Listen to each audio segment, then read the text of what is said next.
Discretion is advised.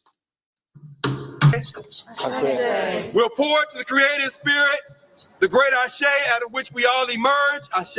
Ashe. We pour to that creative spirit by whatever name we know it, whatever name you hold in your heart, in your mind, whatever name your ancestors gave, whatever name you learned as a child, whatever name you believe it to be, whatever name you believe it to be in spirit or in science. Ashe. Ashe. We pour to the first human beings who came into existence on this planet, the first human beings who raised the first structures, who cooked the first meals, who taught the first children, who had the first children, the first Africans, the first people who stood upright, who walked, who figured out how to stay on this planet, who figured out how to pass that knowledge on to their children and their children's children, the mothers and fathers of civilization. Ashe. Ashe. We pour the next libation to their grandchildren and their children's children, those who raised the great early civilizations of Kemet and Kush and Monomotapa, the great medieval civilizations of Ghana and Mali and Songhai and Kanem Bornu. We pour to those who the great civilizations of the Igbo people and the Hausa people and the Kikongo people and the Mabara people, the great Mande civilizations, the great Kikongo, the great civilizations of Southern Africa, the Bantu people, the great civilizations of Southeast Africa, the Dinka, the Shilluk, the Noor. We pour to those millions who raised the foundations from which the world would learn what it meant to be human in the world. Ashe. Ashe. We pour to their children who were upon the arrival on the shores of people they had never seen before, found themselves captured and marched overland, found themselves perishing by the millions before they were held on the holding cells and the open air pens on the coast of West, Central, Southern, and East Africa. We pour to the ancestors who did not know as they were stripped of all clothing and sent denuded into boats, packed like animals, and strewn their bones across the floor of the Atlantic and the Indian Ocean. We pour to them who in the last moment on Africa grabbed the sand and grabbed the dirt and put it in their mouths and understood that the only thing they might have to preserve their place in that continent was their memory of that place and their ability to pass it on to their children. We pour to them. Ashe. Ashe. We pour to those Africans and their children who finding themselves cast adrift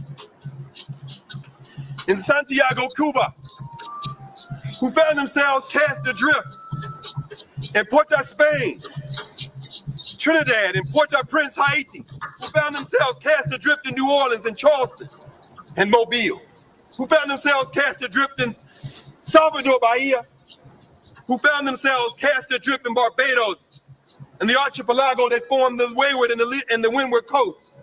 We found them in these places learning Portuguese and Spanish and French, whose often first words was, "Oh my God, oh Madre de Dios," who found themselves praying to survive and pass on to their children the memories. We pour to those ancestors who are represented in the thousands buried in all the square miles of where we stand and who sit here buried before us in 400 caskets forged of wood from West Africa with a Dinkra symbol. Each one of them, each woman, man, and child, symbolic of millions. The children of those who could not be killed, we pour Ashe. Ashe. We pour to their children who somehow survived the hells of enslavement and fought for emancipation in the Caribbean, the French, British, Dutch Caribbean, who fought for emancipation in South America, who fought for emancipation in Central America, who fought the struggles we refer to as the Civil War in the United States, who came out of that, marched out of enslavement through Reconstruction, and found themselves making great migrations, eventually ending up in places like New York. Their children's children, who making a way for themselves, became our great-great-grandparents, our grandparents, our great-grandparents, our parents. Those who, when the first bones were discovered in this space, held their hands and said, "Stop, no more." We are here to speak for those who can no longer speak with their mouths. We pour for those ancestors, some of whom came to Howard University in 2004, and followed these caskets all the way back to New York. We pray to the great ancestors, the ones whose names we know and the ones whose names we don't. And at this moment, as we pour this libation, I would ask anyone who feels comfortable to say the name of someone in your bloodline who is no longer physically here, but who you know made it possible for you to be here. Go ahead, let's hear the name.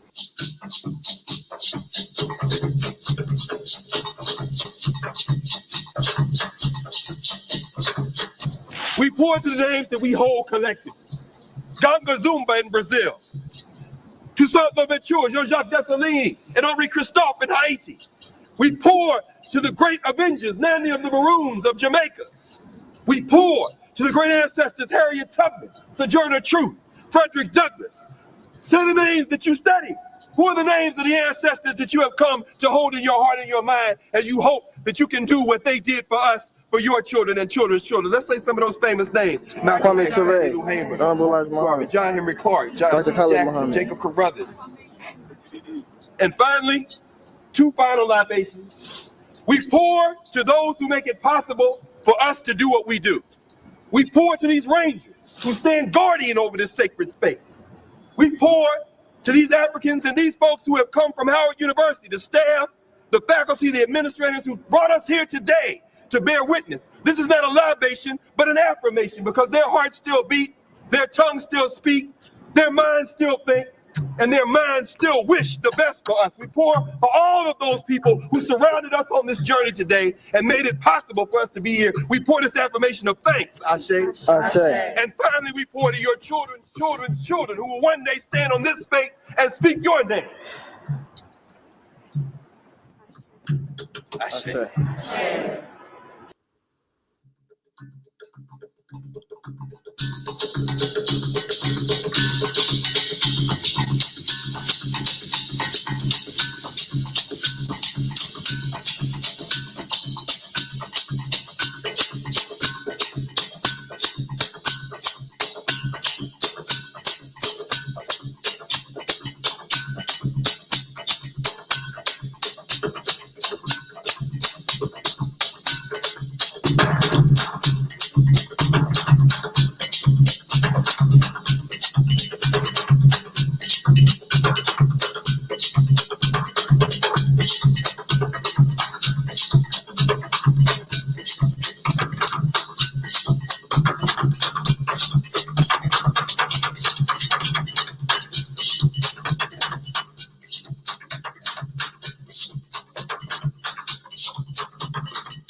Found in a higher synthesis that combines the truths of both. Now, when I say questioning the whole society, it means ultimately coming to see that the problem of racism, the problem of economic exploitation, and the problem of war are all tied together. These are the triple evils that are interrelated. If you will let me be a preacher just a little bit.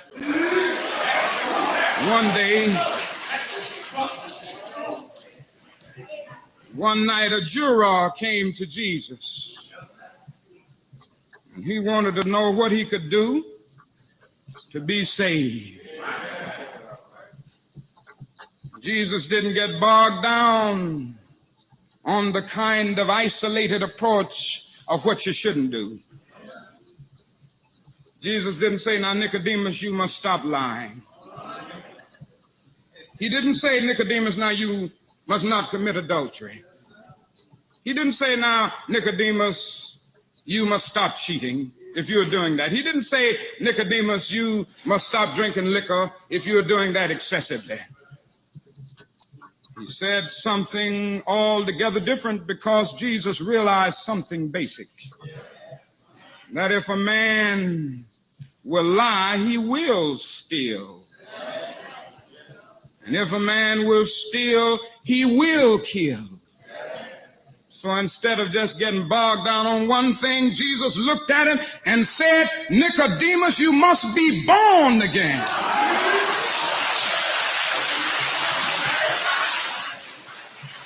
In other words, your whole structure must be changed.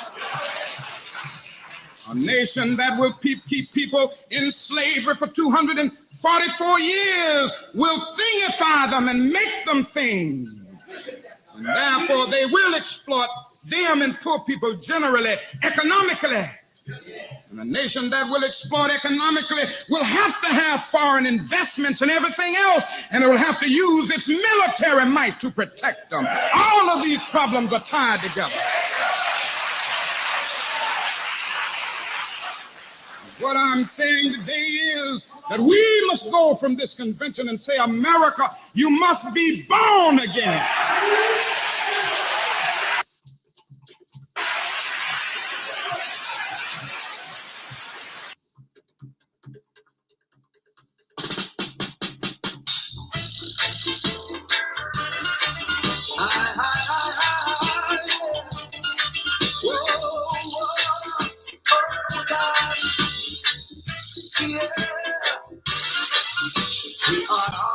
Steppers just come and shoot out. Them say that them a bad boy, but them can't show me down. Because them humble, them can't take for a crowd. Say for us the voice will bring the earth by the pound. In these perilous days, it's different from the days of old. These generations of vipers are moving out to control. From the leader, we have to take ever and ever. We will be here forever. Do you understand that? Get what I'm saying? Forever. Oh gosh. Yeah. We are hardcore steppers, just come and shoot out. Them say that them a bad boy, but them can't show me down. Because them humble, them can't take for a crowd. Say for us the voice will bring the earth by the pound. In these perilous days, it's different from the days of old. These generations of vipers are moving out of control. From the leader, we have to take well ourselves. Yeah, mix we happen on them loose argument. Rasta serious, and we not take no check. Check with bunks, boy, mind we stepping on your chest. Here Rastafari and here progress. Stop from living your life in a mess. And my Selassie, MsDia Easley. Self-reliant system that is over. As a soldier, we have to defend we own. We not go for that never run, but get on patrol because Macarius, him a wait on them soul. Rasta is the half that has never been told. From the burning of the bridge to the rising of Jason, who is there to compare the child in his son, the holy up.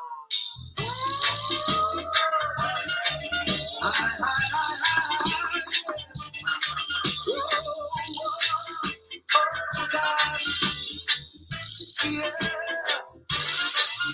We are hardcore steppers, just come and shoot out.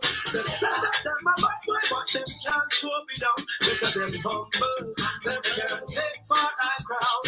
Say for us the voice will bring the earth by the pound. In these perilous days, it's different from the days of old. These generations of vipers are moving out of control. From the leader, we have to take well ourselves.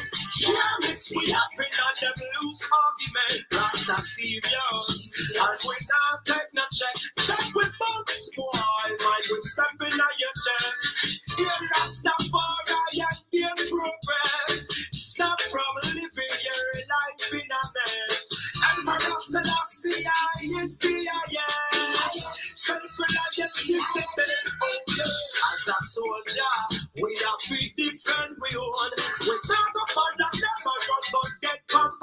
because Macarius, him a wait for them soul.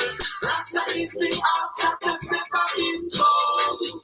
From the burning of the bridge to the rising of the sun. Who is there to compare to God? There is none. The moment of truth and love. From the leader, we have to take where we serve. Yeah, mix we up in them loose argument. Rasta serious. And we now take no check. Check with books, boy. Mind we stepping on your chest. In Rastafari and in progress. Stop from living your life in a mess. And Parasites is the self-reliance is the best. As a soldier, we have to defend we own. We not go follow them and run, but get on patrol because Macarius, him a wait on them soul. Rasta is the half that has never been told. From the burning of the bridge to the rising of the sun. Who is there to compare? There is none. The moment of truth and love. From the leader, we have to take where we serve. Yeah, mix we up in them loose argument. Rasta serious. And we now take no check. Check with books, boy. Mind we stepping on your chest. In Rastafari and in progress. Stop from living your life in a mess. And Parasites is the self-reliance is the best. We are hardcore steppers just coming through town. Them say that them a bad boy, but them can't throw me down. Look at them humble, them can't take part. WRFG Atlanta 89.3 on the FM dial, the sounds of the healers. And we give thanks for the opportunity to be here with you this afternoon. We're here till the 4 o'clock hour and we got special requests going out to all original hardcore stepper, all original rebels with a cause. We have a special love for the rebels because we realize that when it's all said and done, those are the people who push society forward. Those are the people who give us and remind us of the impetus of change. Those are the people who continue to blaze hot fire. So we give thanks for that, and we give thanks for the opportunity to reflect on this reality here this afternoon with you until the 4 o'clock hour. Stay tuned to yourself. Stay tuned to one another. We have some special guests that we are happy to be with in a few moments. Stay tuned. Modest man with music, you know what I mean?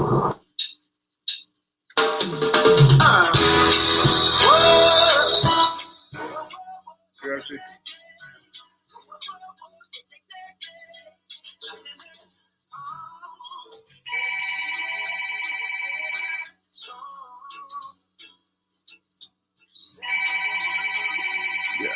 Yeah, I've been doing that in the stream, but in the other one it's not hot. That's the thing. I've been turning it down all the while, and in the program it's like not even halfway through.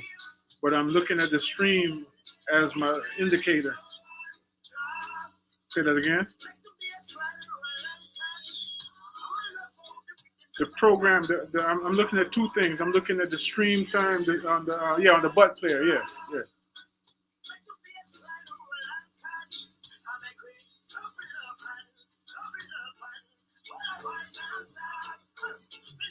Yeah, I'm seeing that. So I've been taking it down from the red, and what I'm saying is, I don't know. I guess the program one indicator on the studio line, on the board. I should disregard that. No. The overall program. The overall program indicator. Yes.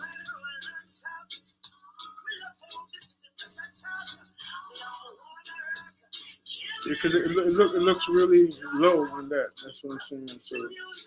So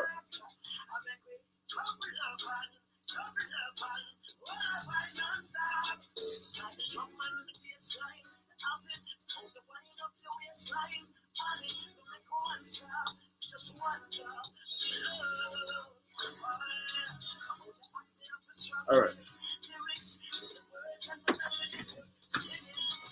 non-stop. One job with your love.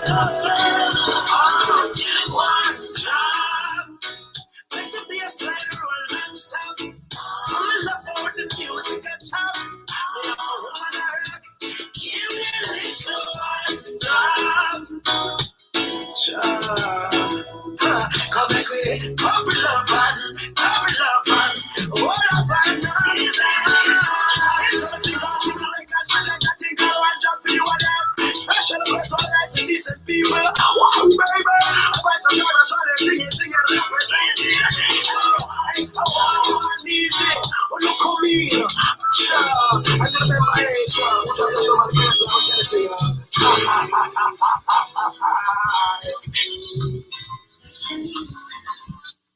All I'm pulling my selector called Taurus Riley. Taurus Riley got a message for the people. Taurus Riley got a message for the people. 26 minutes after the hour of 2, as we said, we have some special guests lined up. Really looking forward to chopping it up with my sisters.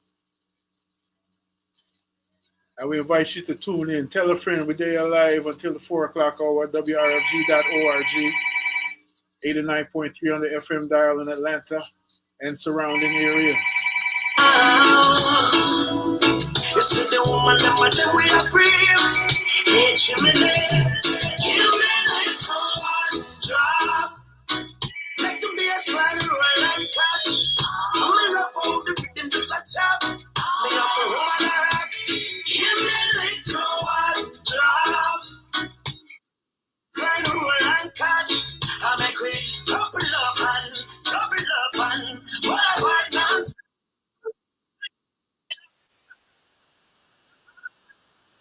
No problem. No, never be a small leader. Good vibes and the place, no one watching. Long time, so when you feel like this, you feel like this, the bean that being so fresh. Oh yes, so blessed. You will live for one job. Let the bass line roll non-stop. We love all the them just a top. We all wanna rock. Give me a little one drop. The music from Jamaica. I make we couple up and all I find non-stop. Like the drum and the bass line, the outfit, hold the wind up your waistline. Honey, you make one stop. Just one job, and love. Hold the acting up the strap with lyrics, with the words and the melody to sing it. So make one stop, one job, with your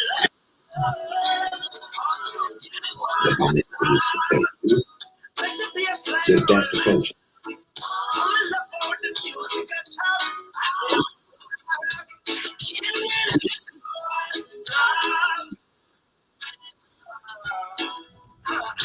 What a man ought to be able to do.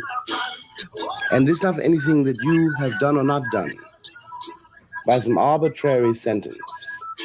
How in the world, if I can't get a job, if I can't even get my axe out of the pawn shop, if I can't even get money to get on the subway, how am I going to love anybody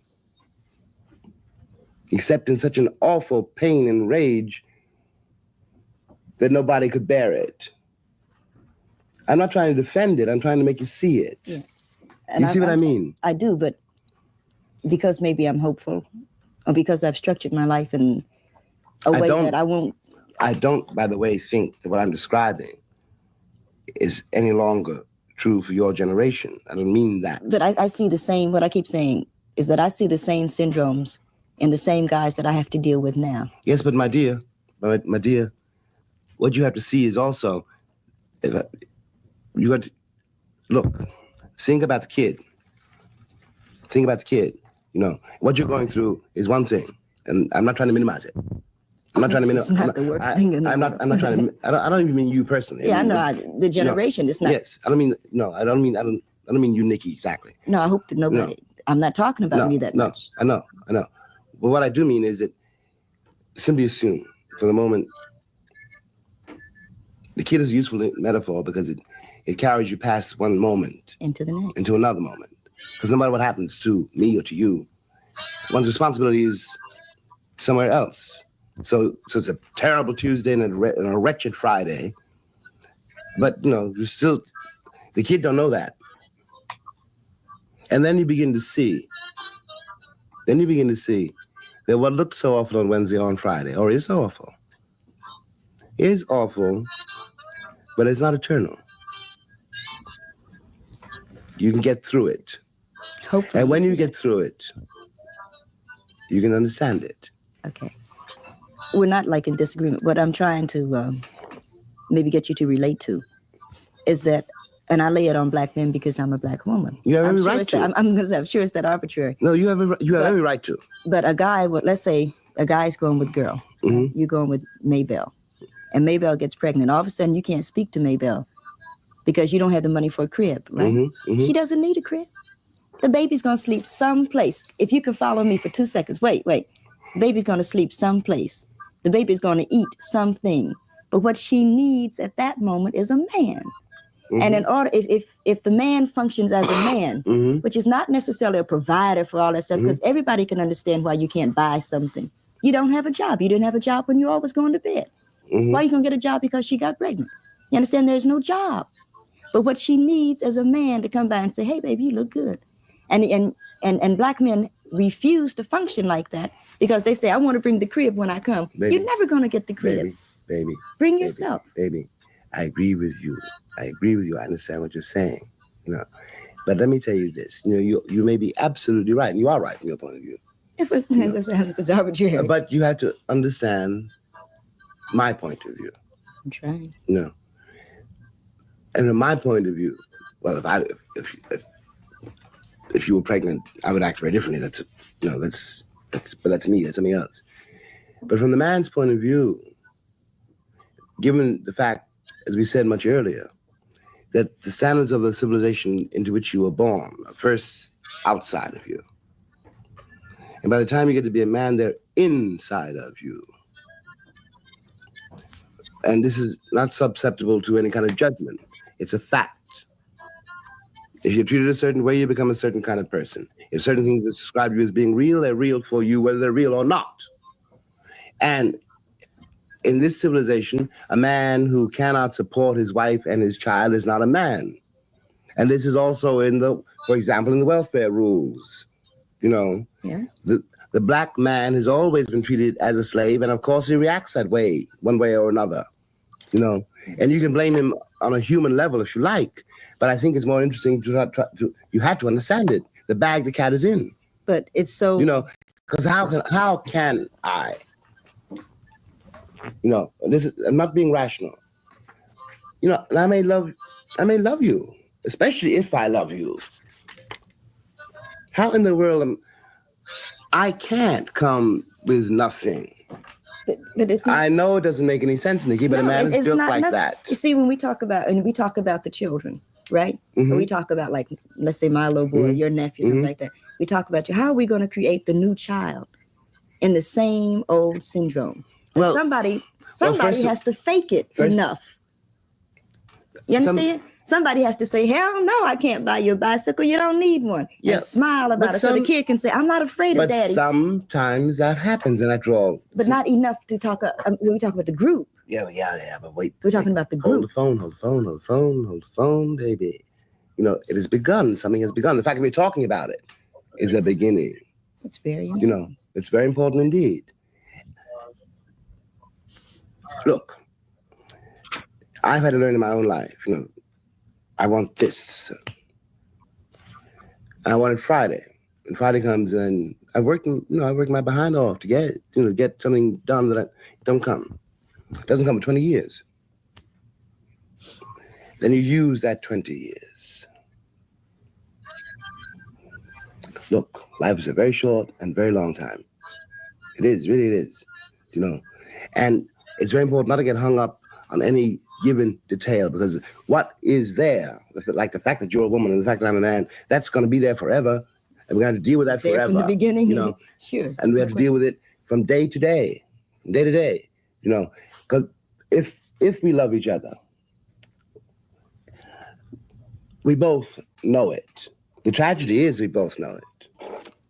And the greater tragedy is that it's destroyed by things which have nothing to do with you and nothing to do with me.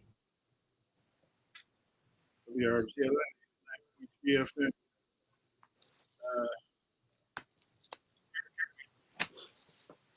I always think of Dr. John Henry Clark when he's opening and when he's closing. You know, there's so much to say, as he would always say, and so little time to deal with it.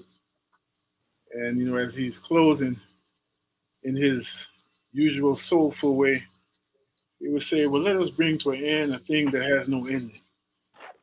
We're tapped in with some ancestral voices. This is the Ancestral Rock on your station for progressive information and handpicked quality music. You've been hearing from James Baldwin and Nikki Giovanni, two people whose name definitely goes before them. They are now both with the Egungun, with the ancestors, and their contribution is definitely something, not just to our literary world, but in essence to our whole world, because that's the aspect that's part of the energy that the literary artists, the literary servants, the people who blow the trumpet, they bring to our world. And so, you know, if you're a loyal listener, you've been listening to our program for a while, you've heard excerpts of that conversation before. It was something that I started, it's not I started, but started circulating, I think, in the social media maybe a year or two ago. And I've seen so many different takes on what it really means and what it's all about and how it can be summarized. But we play it as a means of introduction of our very special guests with us this afternoon, who are continuing in our series as we are striving to have conversations which ultimately cause us to reflect on the need and the way to bring balance into our world. And when I say our world, we can say, yeah, all humanity. You know, this program is fundamentally focused on in terms of our core audience, those who we really produce this program for at the core, African women and men and children, you know, the African world. And we realize that just based on what we know about history, what we know about the energy of humanity, that when those entities are well taken care of, when the root of the tree is nourished, then the whole tree will prosper. So we got a lot to talk about this afternoon, and I got two of my soul sisters on the phone line with us that are definitely going to help us navigate this journey. I don't think many of y'all are unfamiliar with either one of them, but I'm going to do, you know, I asked them for a bio, so I can introduce both of them as people who we know and have deep respect for in our community in terms of their work. I'm also going to read a little bit because I don't want to leave out anything. So first, our sister Mshairi Siyanda, born and raised in Atlanta, former pre-K teacher and forever educator. I know that's right. Activist and organizer, serving Black people in Atlanta and beyond. She's a creative poet, and I'm telling you, she got bars, and y'all probably gonna get a taste of that this afternoon. Member of the Malcolm X grassroots movement and lover of her people. I want to make sure we can hear her properly. Mshairi, thank you for joining us this afternoon. Welcome to the Ancestral Rock. Peace, peace, everybody. What up? My brother Ross Kofi never really says my full name, so he may not know that it's pronounced Mshairi. That's why he leads a rolled R, my brother. So have mercy. Yeah, I've been doing it. Get it right. And I be saying Mshairi, but I straight up, right. I'm reading and I'm like, Mshairi.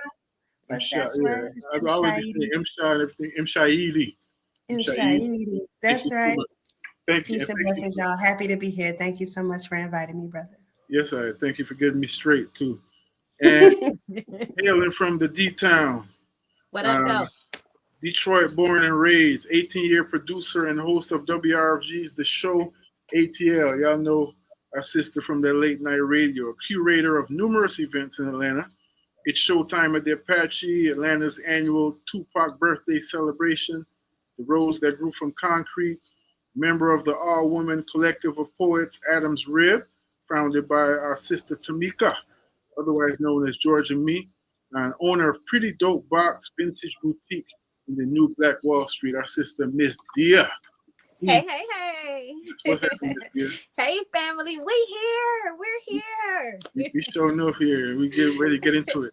I gotta say that we've been talking about this for a few months now. So, I'm grateful for y'all's patience, and I'm grateful myself for my own patience, because I reached out to y'all from the beginning, because just again, I know you sisters to a certain extent, both of you, in terms of your work, your energy, and it's something that I greatly respect. So just for starters, just to bring everyone up to speed, we were inspired to start this series based on, it's first of all, it's a series that those of y'all who listen to the radio show, we do every year in one way or another, just in terms of Black love. We feel that fundamentally, if you're talking about the liberation of a people, as Amos Wilson said, when you want to conquer a people, you destroy their ability to love each other. So that's just basic, right?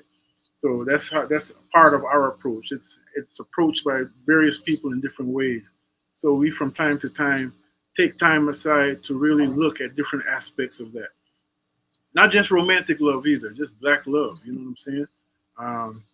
And we do focus on the feminine and masculine energy, because regardless of one's identity, how one sees oneself, these are the energies that are in play in the universe. Beyond what we call gender, there's a feminine and a masculine principle in creation. So that's that. So this year, when it was announced that Kamala Harris was the vice president or the presidential nominee, once again, in my opinion, in our observation, something that has been vulnerable for a long time, which is, I would argue, and I'm going to get my guests to chime in, it's not something that just kind of willy-nilly just became vulnerable just kind of randomly. It's been something that has been systematically attacked for many, many centuries, and especially in the case of Africans in America, for the last 100, 200 years or so, definitely been under attack. It's the relationship between African women and African men. And when I say African, because I know all y'all, not all y'all, many y'all out there got, you call yourself many different things. I'm just talking about Black folks, Black women and men, all right? It's like anytime something arises in this colony, in this empire, it exploits that vulnerability that already exists. That's my premise. And so we saw all kind of madness. I had a conversation with my sister MsDia off the line, and she was telling me, because I'm not on TikTok like that. I'm missing the whole thing. My head is kind of buried in the sand.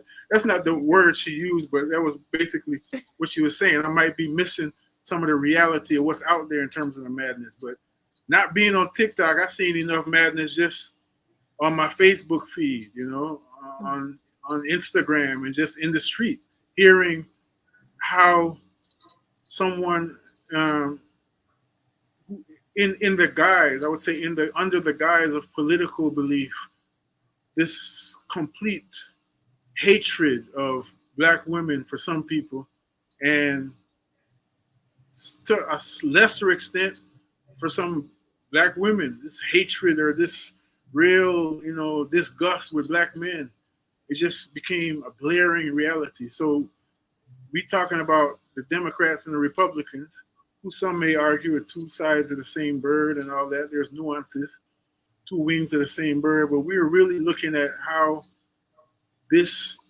vulnerability amongst ourselves keeps getting exploited. So we could go on for days in terms of setting the backdrop, but that's just the long and short of it in terms of why we were inspired to have this forum at this time. So I want to shout out everyone who's participated so far. We've had so much deep insight, more than we could even bargained for. And again, I call them my sisters, Mshairi, say the whole name, and MsDia. That's one of the first people because I was seeing some of their expression, especially MsDia, online. And this is a sister I've known for a good while now, and she's always been in my mind a solid, about the business lover of her people, like Msha's bio says. Both of them are there. So without any further ado, again, thank you all for joining us. And I want to start with you, MsDia. So last time we had a conversation, it was before the election, and the energy was hot. Yeah. I want to ask you, is it still that way? Is it you still feel the same way fundamentally in terms of what you had to say? I remember, for instance, I was saying to you, it was hilarious. I was sitting there laughing to myself, like, all right, I got to just see my sister in person. Because I said, I'm not the type of person that want to say, I told you so. And she was like, well, it ain't never time to say I told you so. And you were saying it from a different perspective because your main premise was like, again, we don't be listening. Us, we meaning men, African men, we don't be listening to y'all, and these things happen. These people, these women are getting violated left and right in our face, and we're hearing about it on the media, and we can definitely gauge, and I can bear witness to that. We can gauge the average difference in terms of even the response when a black man is lynched by the police and when a black woman is violated by the police. It's just a complete difference, generally speaking, you know what I'm saying? And this is something we got to deal with. A lot of times we throw around the word patriarchy, and that's something I want to get into again today. And I don't really know if it becomes cliche, it's something chic to say, to make yourself sound cool and all that, but No. we don't really understand what it means, So anyway, MsDia, you still feel the same way after the storm, or is the storm really over? No, I still feel the same way. I do, because I didn't see much change. And when we were having the conversation and when the election and stuff, when it was the campaign season and stuff, you saw a lot of the conversation be about Kamala, and I guess when it was over, it went right back to single black mamas, or just black women in general and stuff. So no, we're not talking about Kamala anymore, but we're talking still about black women, and we're still seeing that. And before we're reminded that it's not all of y'all, please don't. Because of course we know it's not all of y'all, right. But even some of the good ones don't realize how much it is them at times when it's time to really have conversations. Because even the good ones, I'll mention something like, hey y'all, did y'all see yet another sister and her children, being taken out of here, taken away from this world by some guy who she decided, hey, I don't want to deal with anymore. And first thing on my thread is, well, it's not all of us. And it's like we know that, you know what I'm saying? So at some point it's time, at some point we really do need y'all to just be quiet and listen and actually show that you care, because right now it's not feeling like that. It's just not. And Lord knows I don't want to feel this way. People that know me know I love y'all. You know what I'm saying? I love y'all. I would love for us to be riding and for us to be, you know what I'm saying, like really building together. But right now, before I feel like I am willing to continue putting our life on the line, because that's what we're doing as well. Before I continue putting my life on the line, it's like, okay, who exactly am I putting it on the line for? You know what I'm saying? Like, how do they really feel about me? So, yeah, I don't feel like much has changed. Thank you so much. Msha, I want to ask you the same question. We didn't have that conversation. However, you heard what MsDia had to say, and particularly, who am I putting my life on the line for? And I know you as a sister who on the front line every day and very passionate, Sometimes I'd be like, man, come on, let's talk, because everybody ain't gonna make it. You know what I mean? I'm saying it publicly. That's how I feel about it. I know I'm not going to speak for you. You know, sometimes I want to tell you that because I know that deep passion that you have, that Araminta Harriet Tubman passion. So as a person who is like that and put your line because you love your people, MsDia just said something very profound. You know, who am I putting my life on the line for? How would you build on that? Yeah, I think that Black women and men are at a really difficult and beautiful time in the moment of like learning more about each other and our fight to continue to grow. I put my life on the line for all of us every day. Man, woman, child, children, our elders, right? After the election, I did some Cop City vote exit polling, right in the hood, right at the Dunbar Center. So I was able to talk to our people on the way out. I was able to kind of gauge like, yo, who you voting for, who you not. The majority of Black men that I spoke to either were very quiet, which was telling, or some of them outrightly said, I'm voting for Trump. I can't, women, one brother, elder brother, came, beautiful Black man. A woman can't lead this country. And I was like, whoa. You know, this man got a Black mama, probably got daughters, probably had a wife, right? Who led the household. And it's heartbreaking to hear. That wasn't the first and only time that I heard a position like that. And it's always heartbreaking to be belittled as a Black woman, to be stereotypically held on the pedestal in the ways that we nurture, raise babies, birth children, take care of the household, but not in positions of leadership. And we know in our reality, in this very Black Mecca city of ours that is changing so rapidly, that we know nothing but Black leadership. Atlanta is Black on Black leadership. And I would argue to say, if it's not the majority, a large portion of that is Black women. That doesn't take away from Black men. What it shows is that patriarchy, I want to bring that back because you threw that word around earlier, right? And it was a valid point, Ross Kofi, because so many people don't understand what patriarchy is and they hear it and Black men immediately get offended. But it's all about a hierarchical system that was created by men and not Black men. That's some white, that's European.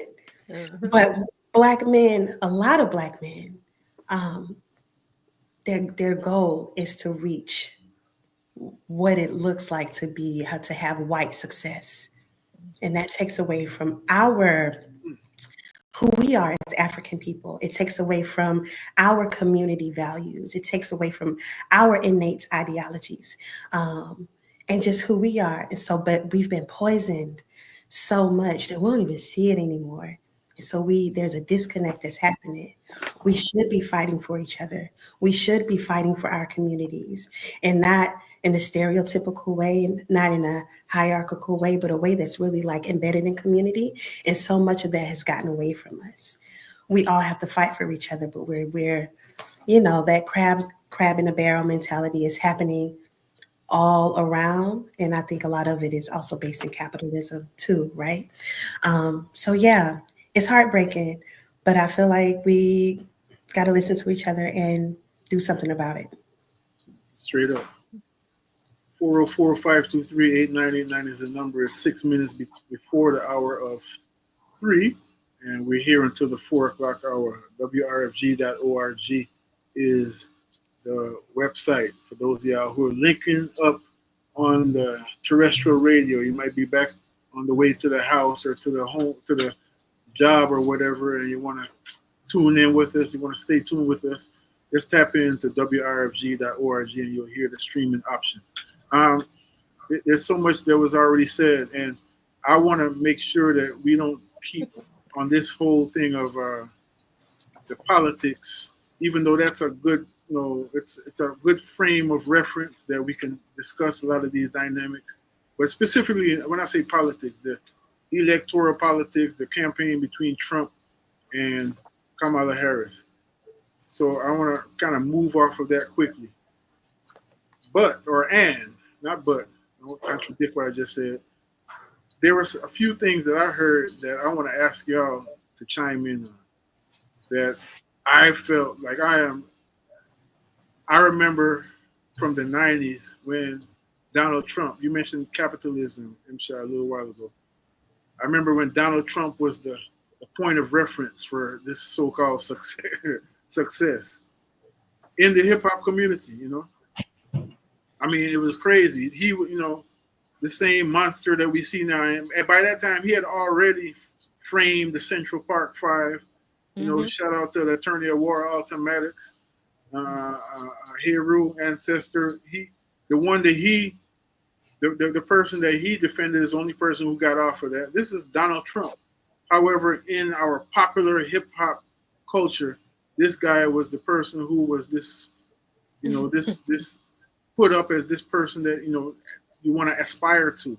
You know what I mean? And then fast forward to 2024 during the election campaign, I was hearing a lot of people say that if you vote for Trump, you must hate black women.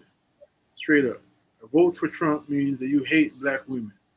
A vote against Kamala, also not voting for Kamala means you hate black women. That's two separate things. So I don't want to lump them all together.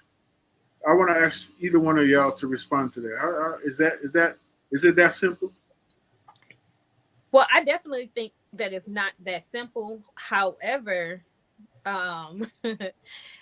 we did see that in that moment that the hatred for black women was real, because it wasn't us necessarily like throwing out the, well, let me be clear.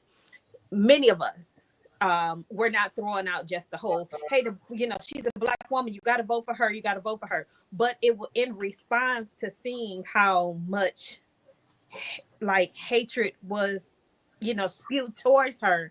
And many people say, oh, it wasn't because she was black. Nah, it was absolutely because she was. And the funny thing, I say, no other woman received that type of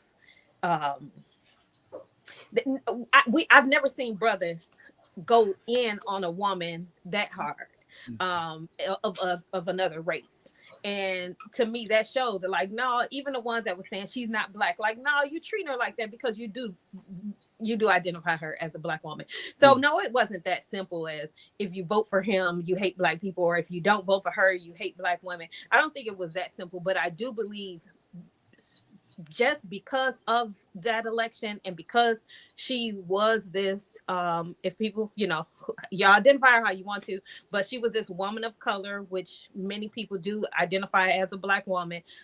Because of that, we saw a lot of the hatred for black women come out. So, yeah, I don't think it was people pointing, it was people revealing that, hey, I really do hate black women just from the things that they were saying. I feel you, and I appreciate that, because what I desire to do is get to the root. All of these things they could, people could go into rabbit holes and intellectual rabbit holes, and it's really not this, that, and third. What you just said is very clear. There's a hatred. There's either and both, and a perceived hatred and a real hatred in some places. And I say perceived because we can get to that later. In terms of getting to the root of this tension between us. I always remember the movie Kirikou as a great example for me of going into the healing aspect of what this looks like, especially behind enemy lines, because we're living in a society that is not dominated by our culture, even though it is the capitalist society definitely feeds off of our energy to create their billion-dollar culture. However, our original, our aboriginal, our ancient, if you want to use that word, principles of ma'at, basically, respect and love and order and justice and all that is not what dominates this culture. It's 3 o'clock at the top of the hour, WRFG Atlanta. 89.3 in the FM dial. I gotta look at this because I don't really know your last name like that, so I want to make sure I get it right. We got MsDia Easley and our sister Mshairi Siyanda. Siyanda, right? Like I see under. Get him, All girl. right. Get him, girl. Yeah, I gotta get me right now. Get me right. So before I ask you the same question, Imsha, I want to throw something in there. I remember just in terms of race consciousness. I remember living in Philadelphia for 3 years, 2007 and 2000 to 2010, and I had the opportunity then to teach um, American history, 11th grade, as well as what I've been teaching for years, which was 11th grade English. And during that time, Obama's campaign came up, and although many people, including myself, knew what he would end up being, this is just me speaking for myself, a black face of empire. A lot of people held back in terms of publicly criticizing him because of the hatred that was spewed by white folks. So it kind of like this race consciousness in many circles, especially in circles where give a damn about America, period. It's not don't identify as American, want the whole thing to burn. Still, the race consciousness kind of took precedence over political views. And what I'm hearing you say very clearly is that this is not the case when it came to Kamala Harris. It was another kind of, I won't even call it consciousness, a gender, a patriarchy for sure, and many other things that are not based on racial pride or whatever. And I also saw, on the other hand, I saw some pastor, one pastor in particular, I don't know this brother's name from Adam, but he was like, I wasn't feeling Kamala. I wasn't going to vote for her, this, that, and the third. But when I saw how these white folks talking about a black woman, I can't go for that, That wasn't the dominant view, but I did see that as well. I want to give that brother his props. I don't know who he is. He was a preacher, and then I started seeing that circulating.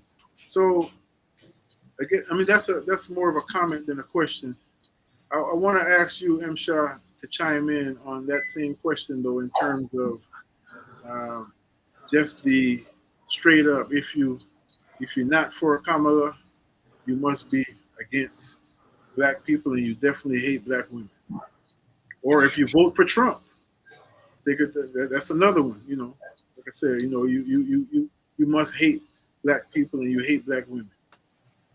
Yeah, I mean, of course, it's not that simple. It's not that black and white, cut dry. And I want to refer back to our dear ancestor, Baba Malcolm X El Hajj, Malik El Shabazz, who says that the black woman is the most disrespected person in America. It wasn't just that she was a black woman. It was that she was a woman, period. Of course, race played a part in her not getting elected. Because she's in that group of being one of the most disrespected or the most disrespected group of people in this country, that means she had to go against white women, white men, Asian women, Asian men, and all other groups of people in this country. I'm not saying that I was Team Kamala. I am not.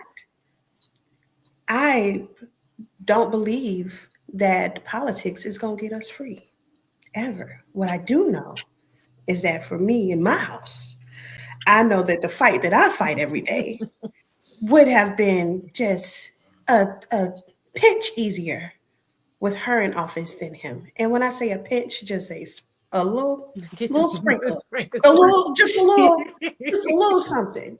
They're not gonna get us free. I knew that.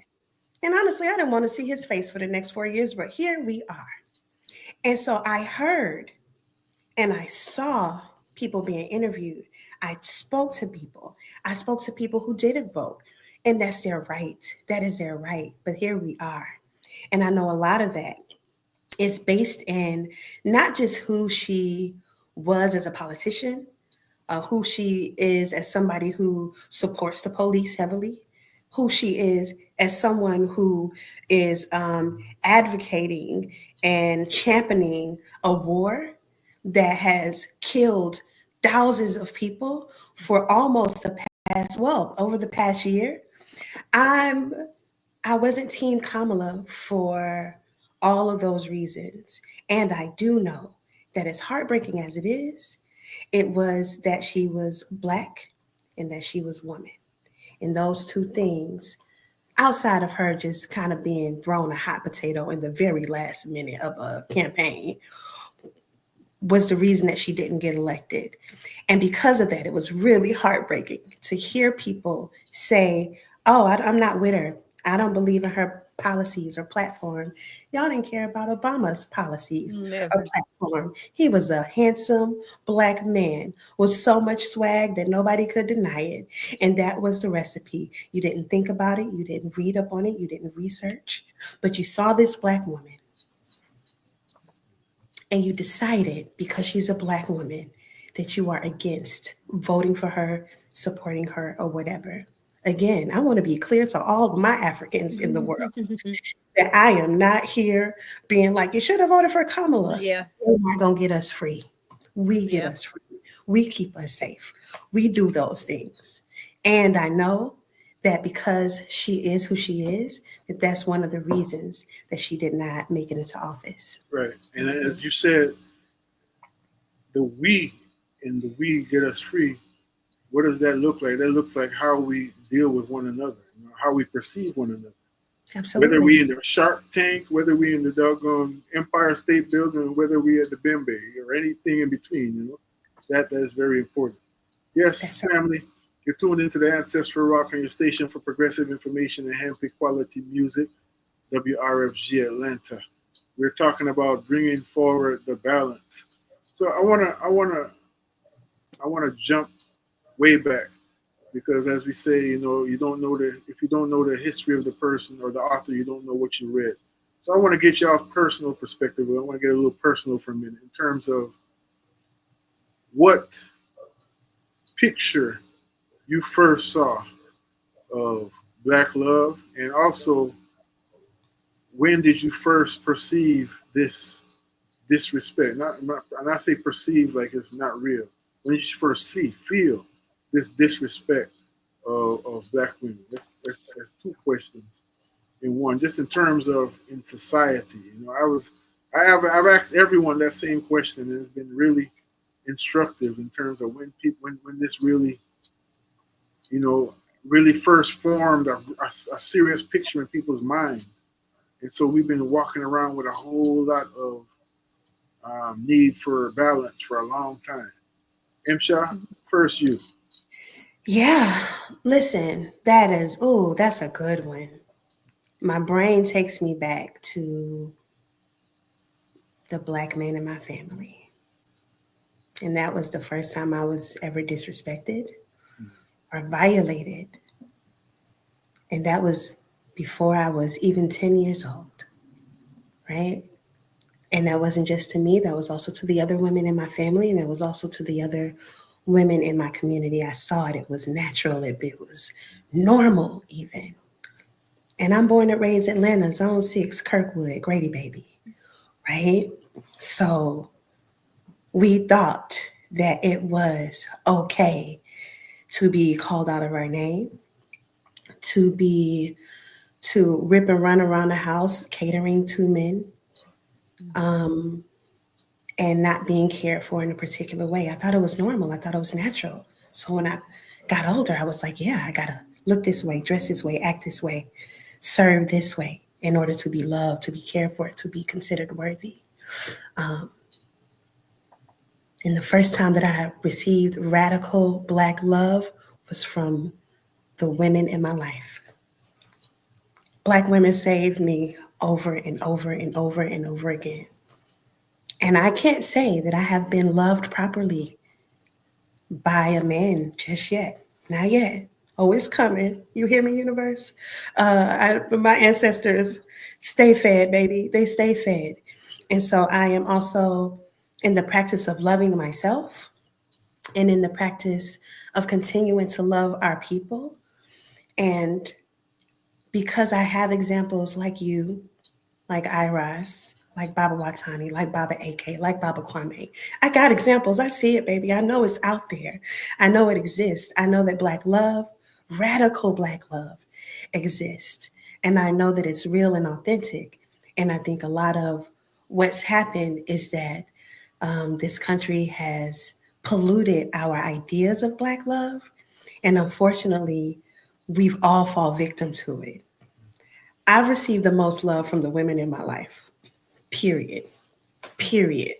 They've never let me down, even when it's ugly, even when it's uncomfortable, even when we have our moments like, look, sis, we always know how to say, listen, let's have some tea, let's sit down, let's talk about the things. And that is different from the abuse, the neglect, the physical violence that I have personally experienced from Black men, and the condoning of all of that from other Black men. Thank you for sharing, sis. Mm-hmm. MsDia. So I'll say, so my family, especially, let me speak specifically about my maternal side. My family, one, of course, the women, like, you just, I felt this world was mine to go and just explore and have whatever I wanted, because the women, you know, put so much love into me and encouraged me and all that stuff as a child. But it was also the men in my family. Because of them, I did have to learn that, like, hey, not every man in this world that looks like you or look like those men are going to treat you the same way that they did. So I went out into this world a little bit naive, thinking that, like, all Black men, all brothers were going to fight for us. They were going to, you know what I'm saying, make sure that we all ate. They were going to protect us and all that stuff, because the men in my family are very, very protective over us. You know, like, I had to really kind of tone down my mouth and everything, because I was like, Lord Jesus, I know, you know what I'm saying, if a guy out here get mad at me and do something, the men in my family gonna act a stone fool on this person. But I will never forget. I will never forget this, like, for real. When I first heard NWA, you know, some of the songs were fun. We were changing words and doing, you know, just being able to cuss and everything. I was super young, 8, 9 years old. And then I remember, like, some of, you know, just the regular songs where it was F this, F that, you know, I just thought it was fun to be able to cuss like that. But then when I heard them talk, it was something about how easy how they said the B word that I had never heard before. I never heard it from a place where it was like, dang, these guys hate us. You know what I'm saying? Like, I would not feel safe if I, as a woman, I wouldn't feel safe around them. Like, and I remember they were who let me know that, like, oh, not every brother in this world is like the brothers, the men that you know, and that you know love you. So just moving forward in that, I began to see the NWA in so many people, and realize that, like, you know, it was real. It was real that not all of them love you like that, and that you have to be careful, because some of them really will Dr. Dre you. You know what I'm saying? So, Dr. Dre D. Barnes, you know. Well, yeah, you know what I'm saying? Like, in real life. And that's what I got that from them, just hearing that. You know, I can hear Redman say B, and I don't feel any kind of way. Like, I kind of laugh it off and be rapping with him. But it's something about when Dr. Dre said it and stuff like that. It was just like, ooh, like, this man really will lay me on my back. You know what I'm saying? So to me, I think through the music is where I learned that first, that, like, no, it ain't all love out here, you know.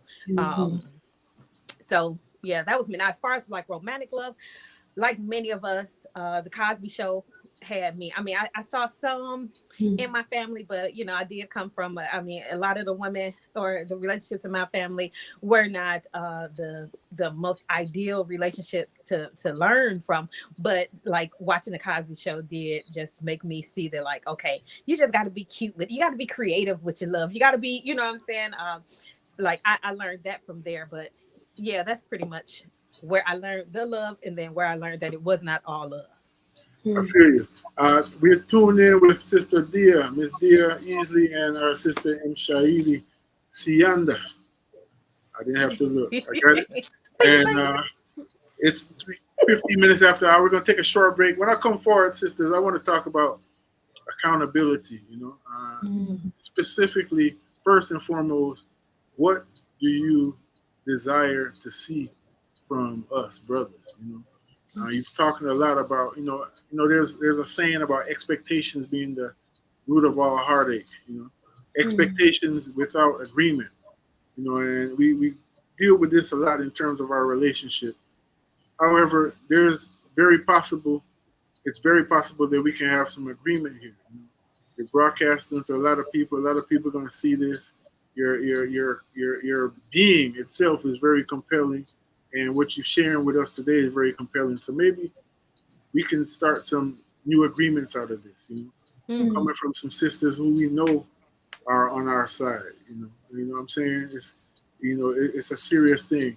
And I was thinking about well, let me just take this break and then come back because there's so much to talk about. You're tuned into WRFC Atlanta 89.3 on the FM dial.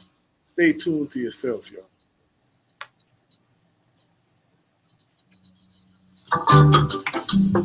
On Saturday, February 1st, from 5 to 8 p.m., Habasha Inc., Atlanta's premier Pan-African organization, will be holding its 23rd Earth Day celebration.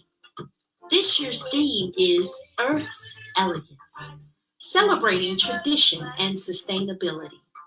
That's 23 years as a nonprofit organization serving the Atlanta community by cultivating leadership in youth and families through practical experiences in cultural education, sustainable agriculture, entrepreneurship, technology, and holistic health. Guests will receive a 3-course plant-based meal and live entertainment. Once again, the event will be held on Saturday, February the 1st from 5 to 8 p.m. and will be hosted at the Arts Exchange, located at 2148 Noonan Street, East Point, Georgia. For more information, habashainc.org. This has been another public service.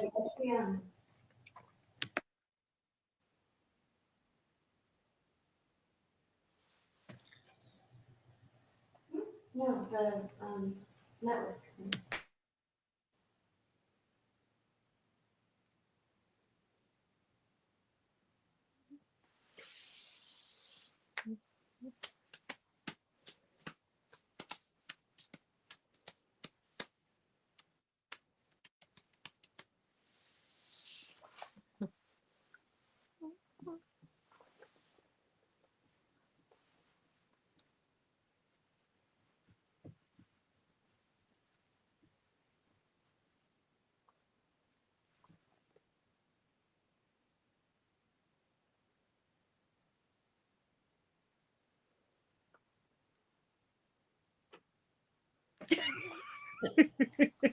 Uh-oh.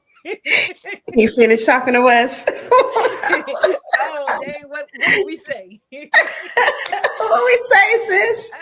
What we say? We said something wrong. We said something wrong. I know. I wonder how is this gonna work? Are we supposed to go? I don't know because it's still live. Oh, okay. But I don't know. Hey, I don't know. Look, I can write down some interview questions real quick. I know, girl. That's I just write out. We both do this. Okay, this stuff is cool, but we got to talk about this stuff. That's right.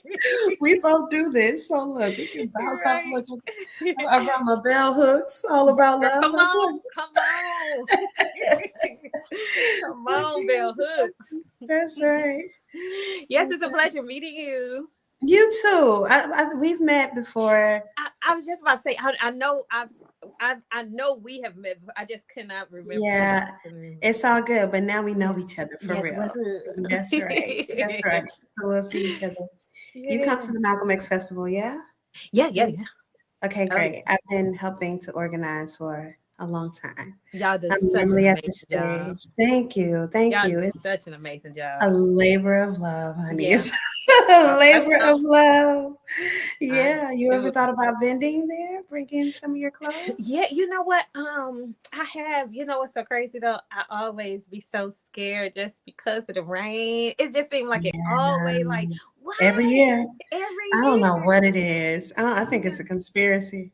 I think Right, the man right, don't right. like all that black They love. don't like all that black Like love. They let be it, but when doing it's something, we gonna make it when the rain. sun is shining, it's such a good time. It's such a good Yeah. time.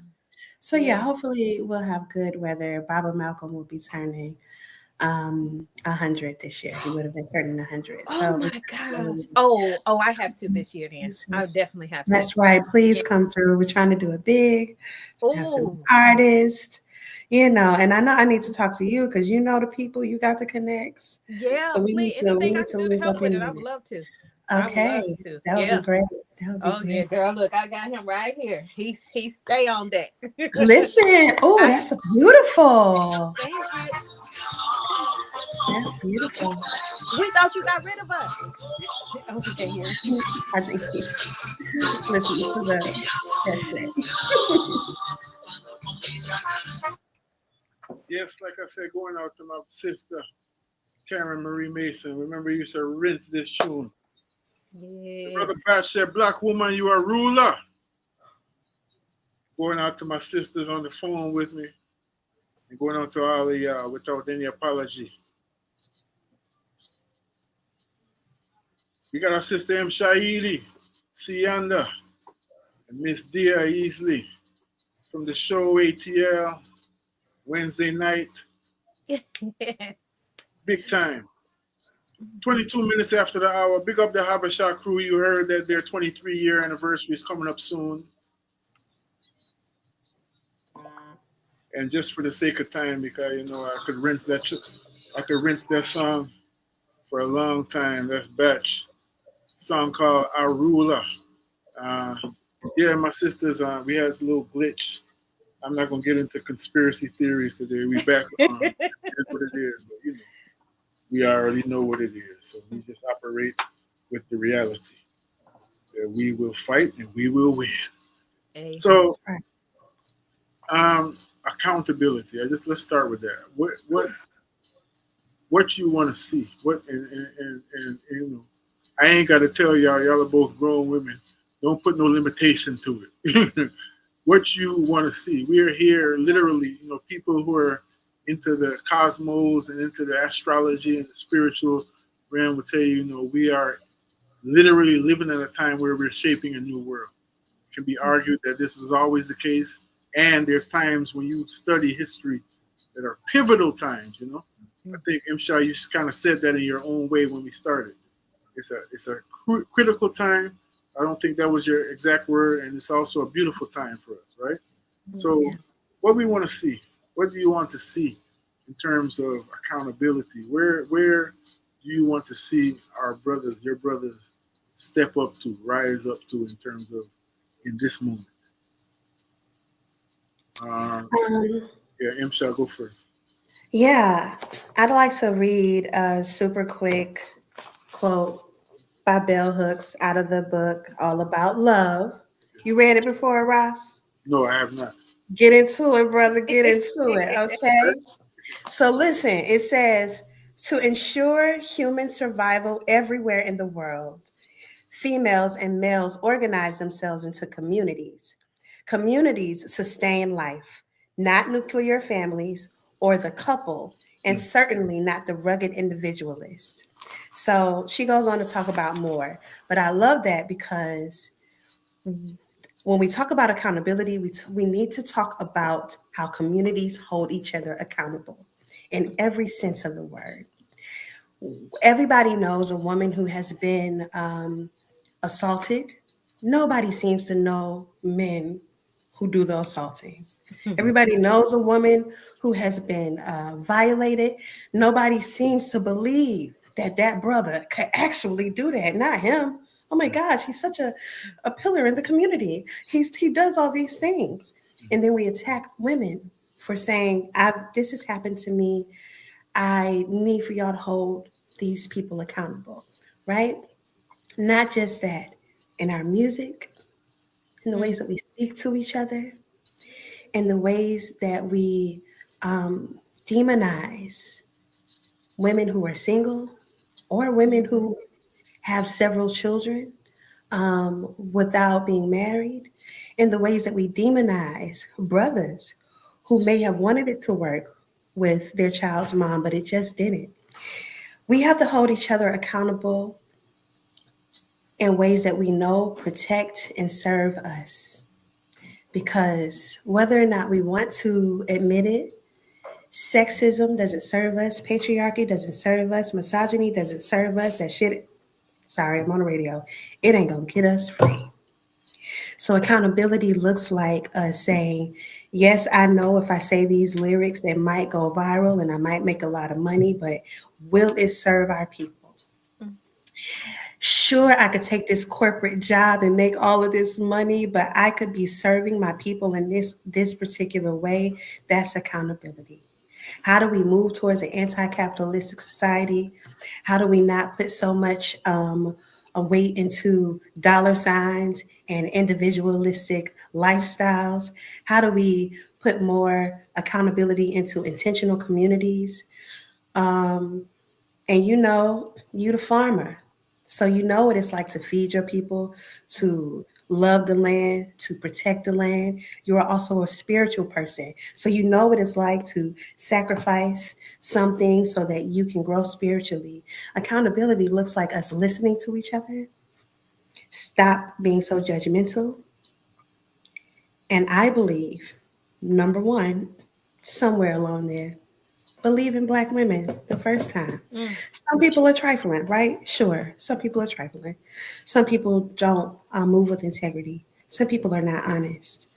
From my experience, I believe in Black women. It's always been, from my experience, the women that I know, right, have a lot of integrity. And so if they tell me they are feeling a certain way or have experienced certain things, I tend to believe them because most times it's true. And I think that that's one of the ways, a few of the ways that we can hold each other accountable with love as the goal. Love as the goal. Yep. Mshairi Siyanda. MsDia, how you feel about that? Whew. Now you talk about the word patriarchy being thrown out there. The way we've had to hear about, Black women hate accountability. The way we, over the last couple of years, I don't know who taught some of these guys the word accountability, because I never heard them use it like that before. But now all of a sudden it's Black women hate accountability. They hate accountability. Like, and again, I say this because I'm kind of like on all of the different social media platforms. And as our brother Ross Kobe was saying earlier, I was telling him how a lot of what's happening on TikTok and TikTok is not happening. Oh, listen, let me tell you something. So I'm here to tell you. So a lot of the conversations and stuff. So on TikTok, they're known for, like, you get paid and stuff, like basically with your views, all that stuff. And then so these panel discussions are happening nonstop. Okay. And in these panel discussions, I cannot tell you. Now, it's one thing to not know if you're talking to a bot or if you're talking to somebody that's actually not a Black person, but they just got a Black picture or something. But it's a different thing when you actually hear these voices and know that, yeah, these are Black, or see these people talking and see that these are actually brothers talking. And right now, if there's something that I would ask brothers to be accountable for is to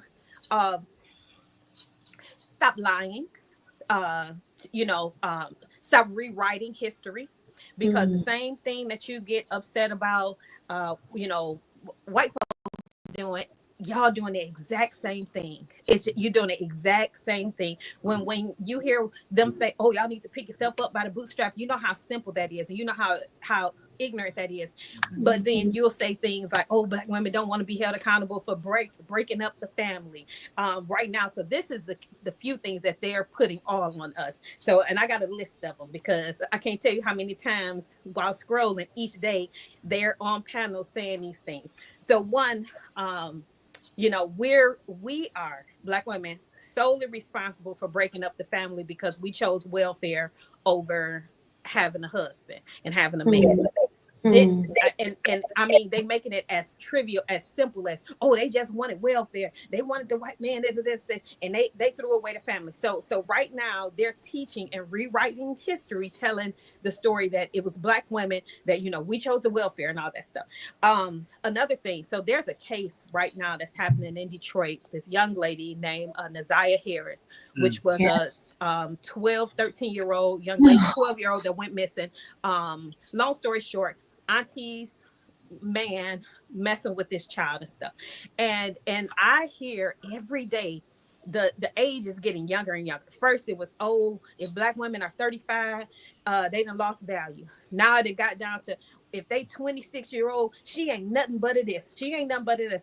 And I brought up that case to say, right now, the way that so many brothers are trying to hide their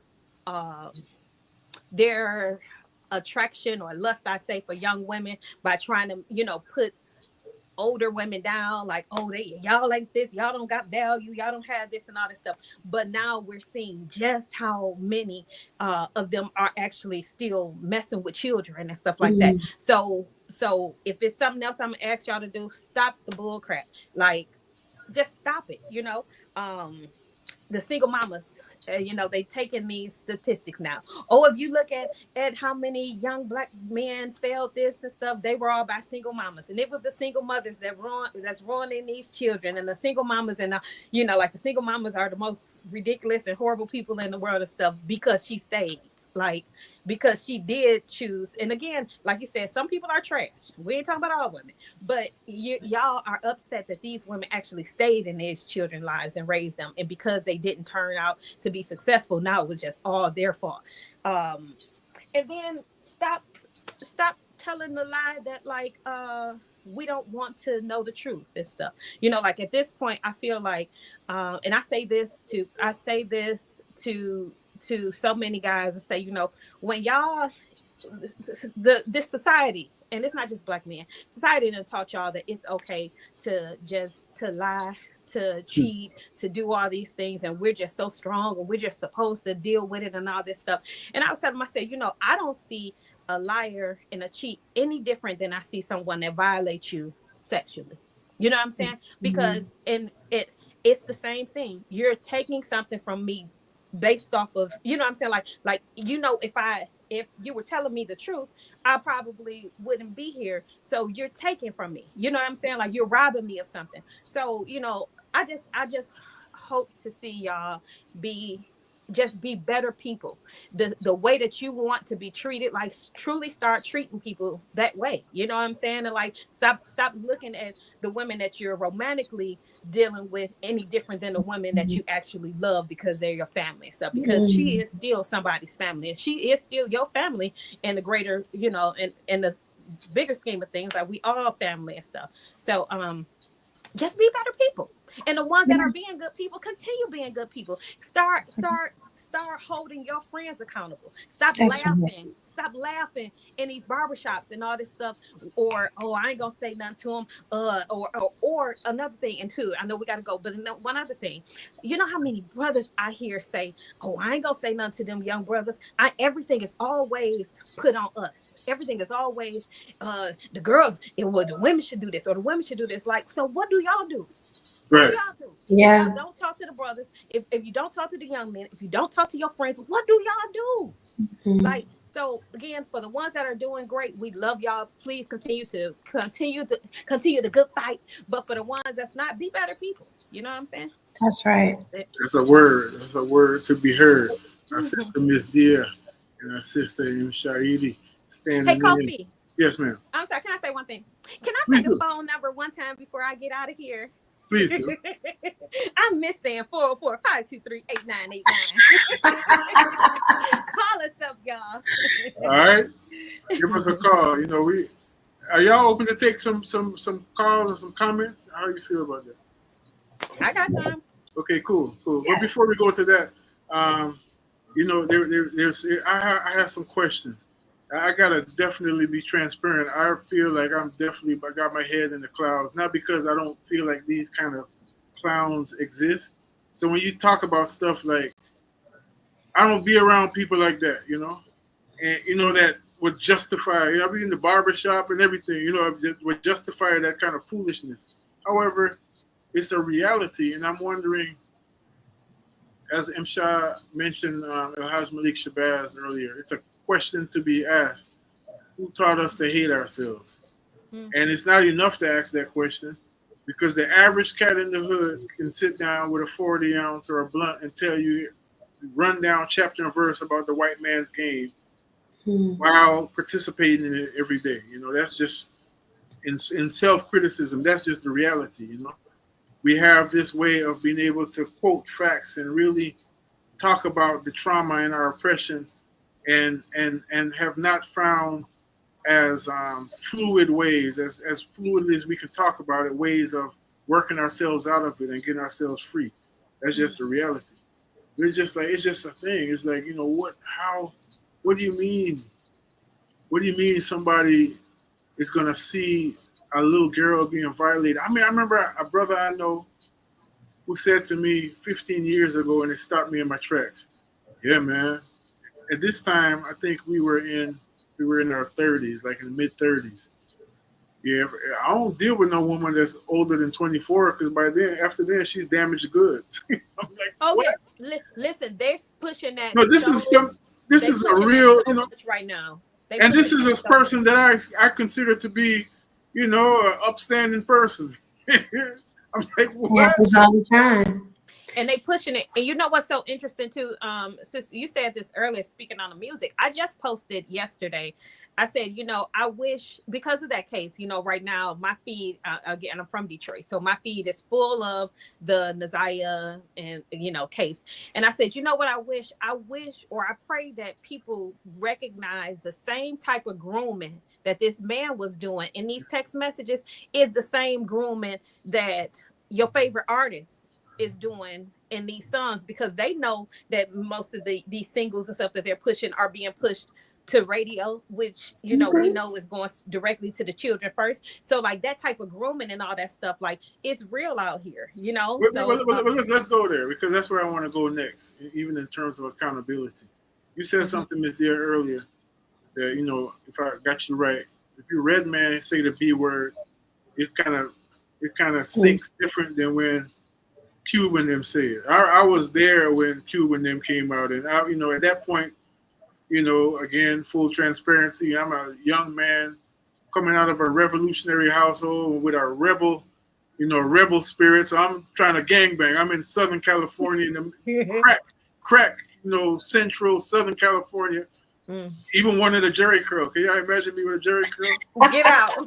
I never had one, but that was an aspiration in 7th grade, right? Yeah. I'm keeping it real. Just imagine me with a Jerry curl. But to the point though, so that was something that left a bad taste in our mouth, even as hardcore as we wanted to be and all this kind of stuff, Mm-hmm. What do you say to the person who may be just looking for an excuse, or maybe sincere, that, okay, well, if you allow a red man to say it, and then you're being a hypocrite if you think that Cube and them, they saying it with a different kind of vitriol, they're saying it's a different kind of thing, just in general. I remember Tupac, one of my memories of Tupac, I didn't meet him, ever had a conversation with him. I remember Freaknik, this must have been like 95, 96, at Phoenix. It was a Phoenix then on Marietta Street, and Tupac was performing. He did "I Get Around." He did "Keep Your Head Up," and then so if he got finished with "Keep Your Head Up," he's like, "That was for the sisters, and this is for the B word." This is just part of. You know what I'm saying? Uh-huh. So, what do you say to that in terms of? What is there a role that you feel that we play? When do we draw the line in terms of, okay, this is just fun. We know, everybody know we just having fun. And where it comes today, where our children, because these are our children, with all that mumble foolishness and all that, that's our children. I mean, honestly. At least mine, you know, I'm about to be 52. They're definitely my children, you know. So where do we draw the line in that? Well, see, I'm probably one of the people that folks will say is a hypocrite because I will, my playlist will consist of some dead prayers, but then Back That Thing Up is one of my favorite songs. When Back That Thing Up come, I'm dancing, you know. But I do believe that it's not as simple as just, oh, if you hear the word, you know what I'm saying? Like the context, it matters. I'll never be somewhere saying that. I'm not the type that, like, I call all my girls, hey B, hey B, hey B, but I'm not above if I feel like somebody is being a B, saying like, this B did this, you know what I'm saying? So again, I think it's not about being so particular about, well, we can't say this and we can't say, you know, these words. It's about what messages and stuff we're sending with those things. So you know, to me, it's that is that simple. Yeah. Yeah, I agree. I feel like I too am a hypocrite, and I'm okay with it. Like, you call me what you would like. I again grew up in the South, where, you know, I listen to Outkast and I listen to 8 Ball and MJG. I listen to you know, I listen to T.I. and I listen to Killer Mike. And you know, somebody like Killer Mike is out here as a activist and an organizer in his own right, but also got some ratchet music, right? Again, it's not about just the messaging. It's about what you practice. It's about knowing who you are and being respectful of you, yourself, your community, the people around you, and understanding that this music thing, a lot of it is just entertainment. Some of these rappers, most of them send their children to private school so they don't have to live the life that they talk about, right? And so we know that. Some of our children don't know it because they live it, eat it, breathe it, see it, experience it consistently. We might have, when I was growing up, we had to, I remember my sister brought The Chronic on cassette, right? And she was listening to it one day real loud when grandma was at church. Grandma snuck in the house and my grandma turned that mess off and made her return the tape, right? But we were God-fearing, church-going girls, and we didn't listen to that. But we had a balance, right? I listened to a little ratchet music and I listened to my Ross Kofi, right? Like, I listened to my Cyrock, and you know, sometimes I put on Meg the Stallion, and nobody gonna judge me for it. But I know better. Some of our children don't.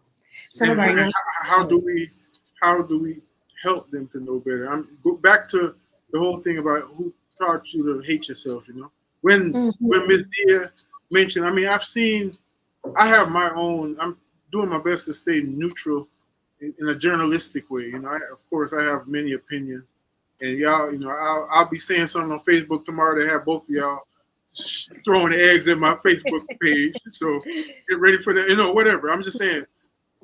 And I wonder, like, when MsDia was telling me about TikTok and everything, as I already said, we're like, we don't know these corny people. We don't know people like that. I remember a time, even in the midst of that foolishness happening, I was just in Guyana, for instance. This is not just in their hip hop culture.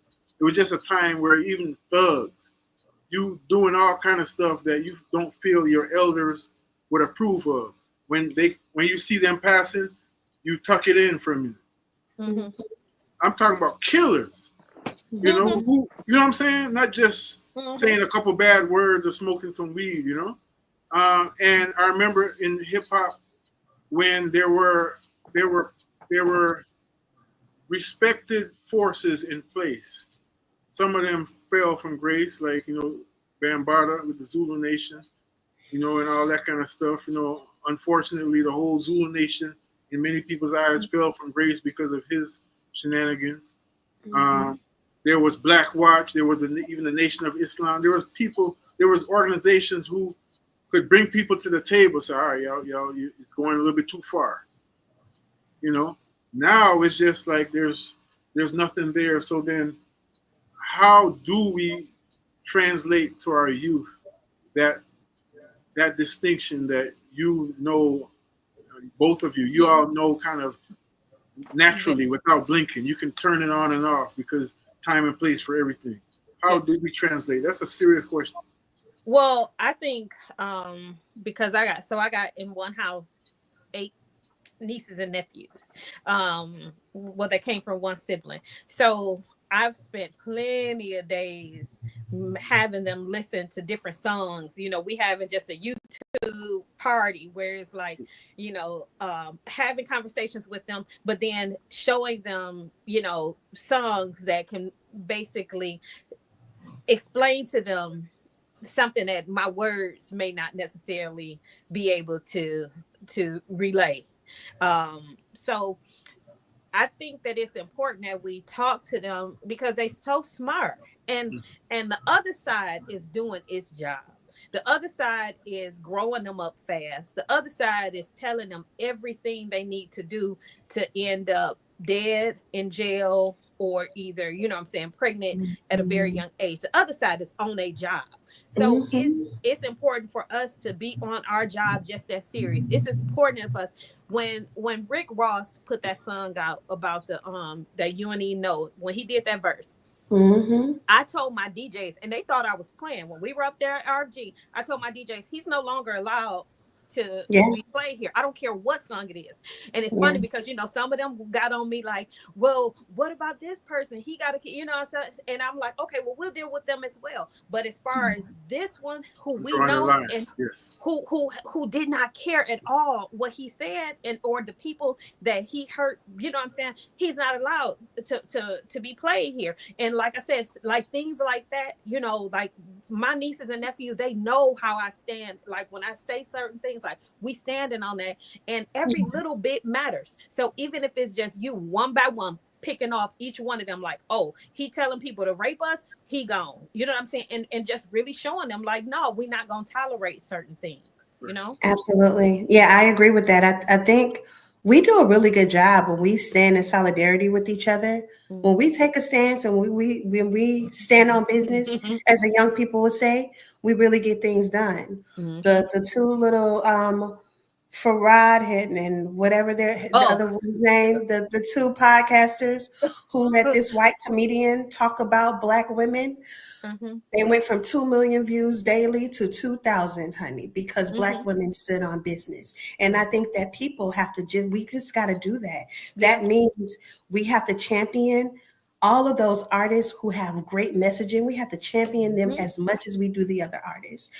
The young people, when we see young brothers, I forgot which one of y'all said it earlier, people try to stay out of conversations like, nah, I ain't gonna correct them. We have to get in their business. I couldn't act foolish in the streets because I had 40 elders watching me from their window. For real. For real. From their stool. My grandmama knew how far I was from home because she would get 3 phone calls. She just passed by my street. She about 10 minutes away. She just passed by. We got to actually get in their business. And because I am in the 40s club now, and I'm auntie in these streets, I don't mind saying you need to correct the way you are speaking to me. You need to correct the way you were speaking around me and your other elders. And we got to get in each other's business. That goes back to accountability. It goes back to radical Black love, practicing radical Black love outside of taking care of our families, but taking care of our communities. I don't want this conversation to end. It's 49 minutes after because it's very instructive. It's coming from 2 people, you know, 2 of you are on the phone, 2 sisters who, again, have your boots on the ground. I mean, y'all know how I feel about you already. We're just sharing that with the crew, with the family, because it's very important for those who have a voice to raise their voice, you know. I wanted to ask you earlier, you know, what made you keep on with all of that you experienced, Msha, you know, early out that you shared, and I appreciate you sharing. What made you just keep on loving us the way you do? Because clearly you love us, you know what I mean? That's just a thing. It's a serious thing. WRFG Atlanta, we got 10 minutes left in the program. I mean, I remember one time I said my daughter, my eldest, I got 4 daughters, so the universe has a way of keeping me straight, you know, through faults and highs and thicks and thins and all of that. I remember one day in the context of seeing this whole thing about trust black women, specifically around Kamala Harris. And I'm looking at her like I look at Obama and Biden and Trump and all the rest of them. This people who are here to push empire. I just asked the question, like, trust black women, you know what I mean? Like Eugenia Charles and Kamala Harris and these people who have been traitors to our people. And my daughter schooled me real quick because she actually works for Sister Song. So she gave me the historical context of that statement, you know, which I completely accept. I mean, because I've trusted black women all my life. Not all of them, though, just because they're black. And I guess that's the point. That's my whole point. You know, because a lot of times I feel that our enemy also plays that card very well. You know, put a black face, you know, as our sister Ruha said, you know, black faces in high places are not going to save us. You know, look at the black woman, you know, who was a UN ambassador, you know, voting for a continued genocide in Gaza, or the black proponents of Cop City and Atlanta's ruling class, and you know, et cetera, et cetera. So I'm saying all that to say I really appreciate this discourse, because lazy analysis is a thing that has been a part of our reality in this community, especially more and more with social media. It gets us dumbed down. So it's real easy to just be like, well, that's contradiction, so let me just go all the way off to the left, you know, and not really looking at things in balance and really seeking to always, you know, be self-critical first and foremost, you know, to be honest, as you said, MsDia, you know, to be sincere, all these things that are basically pillars of humanity, much less blackness. And I would say, you know, black manhood. That's not what I learned from Malcolm X. Is to be shady, or to be, you know what I mean? To be silent when the voice of justice is needed, you know. I ain't learned that from Marcus Garvey or Haile Selassie or my own father, you know, or none of them. You know what I'm saying? Not at all, you know. So it's very important to see, because y'all, you know, we all do have our hands on the pulse of the people in one way or another in terms of the social reality. You just said a whole mouthful there, MsDia.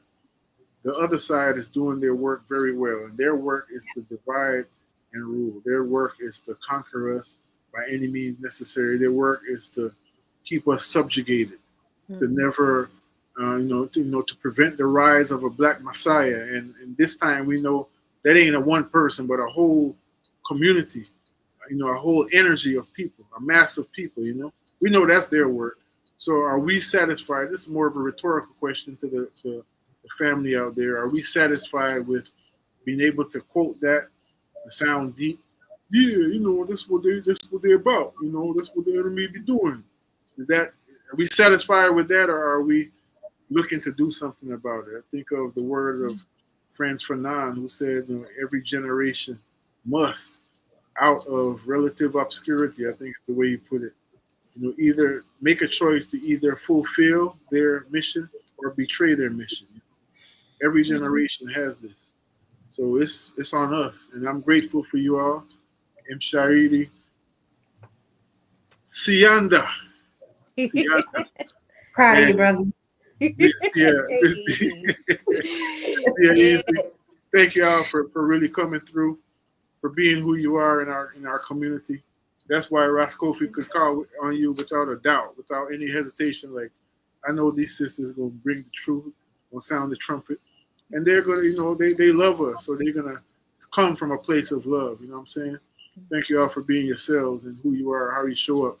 I want to ask each of you to give some contact information. There's a way that we can stay in touch with your works, the many works that you do. Anything you want to share? Starting with you, Msha, then you, MsDia. Word. Mshairi Siyanda. You can find me on Facebook, MsHairi Iuwezo Siyanda, on Facebook, or M_Sage Burning Lion on Instagram, and the same thing on TikTok. For the next couple days. For the next couple days. And if you you can also, I'm also organizer with the Malcolm X grassroots movement Atlanta chapter. So if you want to get in these streets and politic and help love on our people, because Supreme Black Love will save us, you can hit me up. Appreciate y'all. Or mshairi.siyanda@gmail.com. Thank you, family. I'm gonna write that in the chat while MsDia is talking. So MS, spell it out for me, please, sister. MsHairi.Siyanda@gmail.com. Atlanta's own. You don't sound like no Georgia girl. Oh, just get me around my family. It's a wrap. Then it's a bunch of shoutings and A-Twin and shoot, bro. Right. We love it. The South is New Africa for real. That's right. We're here for it. MsDia, give us some contact information. You can find me online, Instagram, fan base, TikTok at Pretty Dope Dia. That's Pretty Dope, and then Dia spelled D-I-A, like day, or Detroit in Atlanta. I also, as mentioned, I do have a vintage boutique out at the New Black Wall Street. So if you love vintage clothes, jewelry, and all that stuff, I am available there. And I hope to be returning to media soon. I did take a little hiatus. And you know what? Let me say this real quick before I leave. You know what's so strange? And I was telling some friends this, and they thought that I was exaggerating. But I told them, I said, you know what? I never in my life thought that I would be almost scared out of doing radio. And they asked why, and I was saying how like right now, if y'all only knew, that's what I'm saying, that TikTok, man, I'm so grateful for it. So many stories of women who have been, because they posted things, like it was a young lady, for instance, who said, ladies, Black women, y'all need to probably start dating outside of the race. These brothers start posting her address. They posted her where she worked. They were posting all this. She got, and I was like, me, knowing how I am, and not, you know what I'm saying, I'm like, I almost can't even be myself, because now I got to worry about if somebody gonna post my address, if they gonna find this, and you know what I'm saying. So like, it's real out here. But yeah, so hopefully you'll find me back doing some radio or something really soon. Yeah, we need you. We need your voice for real. Tell them people down there to say we need MsDia voice. Ross Kofi says so. We're not taking back the top. Y'all know that already. You tell them that. But thank you so much for having us. And I hope, I would love to, if you ever, do a panel of the brothers and sisters and stuff, I would love for you to have us back. Yeah, we're going to get to that. We're going to get to that soon, live, where we can be in a more intimate space. I must say that, again, I'm not unaware of the foolishness that this orange head guy brings with him, and because liberation is the goal, the art of war says to me that this is a real opportune time, even based on just how the average mindset works. Sometimes your back, unfortunately, got to be against the wall for you to really show up and show who you are. So I have faith, like you all do, like I know you do, and that our people will rise to the occasion and turn some lemons into some lemonade, and we're gonna be all right. So thank y'all for your contribution, MsDia and Sister Mshairi. As we get out of here, I'm gonna play this again. Again, live occasion to our sister Karen Marie Mason. Karen forever. Yes, I am. We know this tune. Long live Karen. Yes. Peace, y'all. Peace.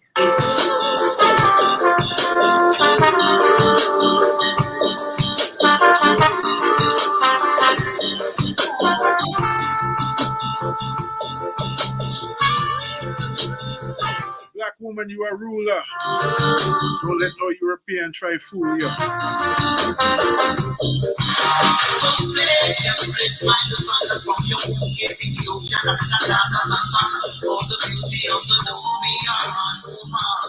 Oh yes, you truly are the one. Search the four corners.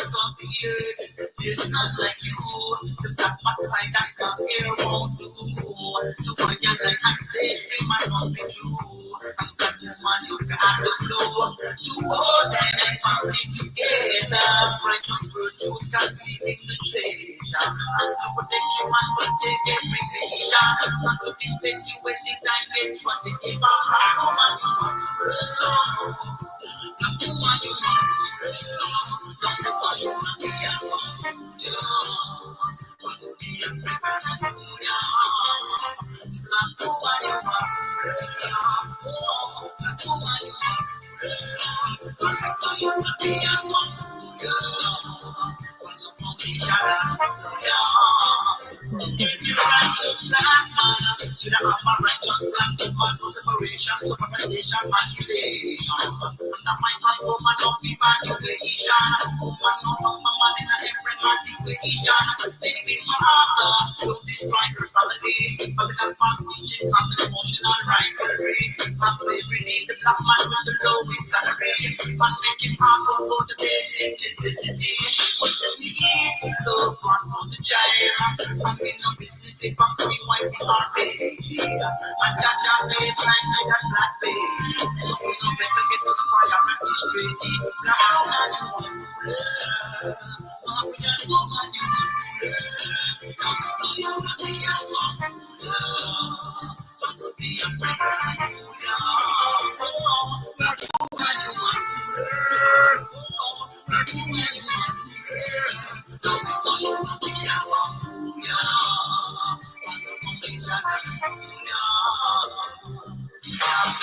Caramel, sweeter. What you did without you when I need you would have been Peter. I love to see you when you walk on the street, yeah. And you not dressed like prostitute, now Shiva. Omega, not family protector. That nation depends on you. Manipulate in your body and try to look at you. I'm only brain, black like you choose. Black woman, you want to Black woman, you want to Don't make my you want to be a computer. One of the African school, Black woman, you want to Black woman, you want to Don't make my you want to be a computer. One of the cultural school, Black woman, you want to Black woman, you want